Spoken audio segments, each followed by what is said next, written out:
going to talk about rational exponents. So in our last video we talked about the laws of exponents, and now we're going to talk about what happens when you have something like a radical, a squared root or a cubed root, and what that means in terms of exponents. So if you have, this says is a square root sign and you have a b in here, and that b is called your index. And then x to the a is your exponent, and x is your base. It's very similar to what we talked about yesterday when you have just this and you have your base and your exponent, but we're adding in this extra piece of this index.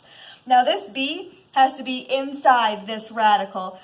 We say make it go in its home, so it has to be in the radical, not out front of the radical. And when we're rewriting them, the index is always in the denominator of the exponent. So if I had the b root of x to the a, I want to rewrite it as x to the a over b. So x to the a over b, that b is in the denominator. And now, since it's an exponential form, x to the a over b, it's going to follow all the rules of exponents from our last video. So we have a couple examples here where we're writing an exponential that's in exponential form into radical form. So when I have x to the 2/3, again, the denominator becomes my index. So it's the cubed root. Again, 3 is in the home here. X squared. So x squared because the 2 is in the numerator. Cube root because the 3 is in the denominator.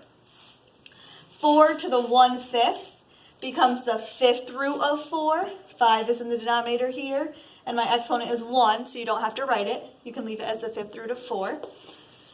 And if I have 5x to the 7/4, that turns into the 4th root of 5x to the 7th, because 7 is my numerator, 4 is my denominator. Making sure that we still have parentheses around that 5x, because otherwise it looks like it's just to the x value, that the 7th power would go just to the x value if we didn't have the parentheses, but it does go to both of them.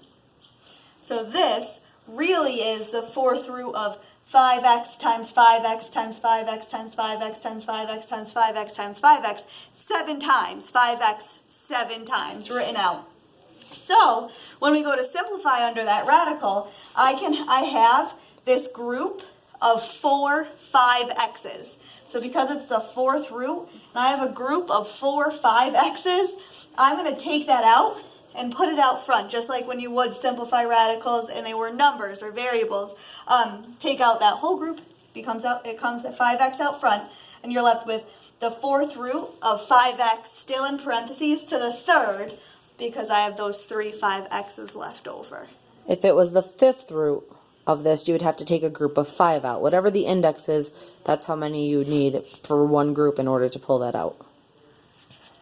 Over here, we're going the other way. So now I have radical form and I want to turn it into exponential form. So the 6th root of 2, my exponent is 1, so my numerator here is 1, and my index is 6, so the denominator here is 6, so I have 2 to the 1/6. If I have radical 10 to the 3rd in parentheses, here is a radical and there's no number here, and anytime you have the radical with no number, it's the square root. So really there's a 2 there.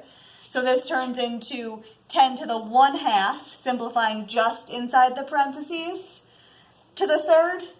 And then that turns into 10 to the 3/2, or the 3/2. Because a power to a power, you multiply those exponents.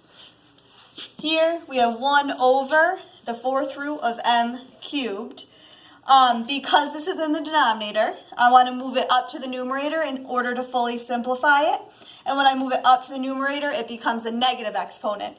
So I have the 4th root of m to the -3, moving it up and getting rid of my fraction. And then the 4th root of m is m to the 1/4. And if you have m to the 1/4 times -3, it's m to the -3/4.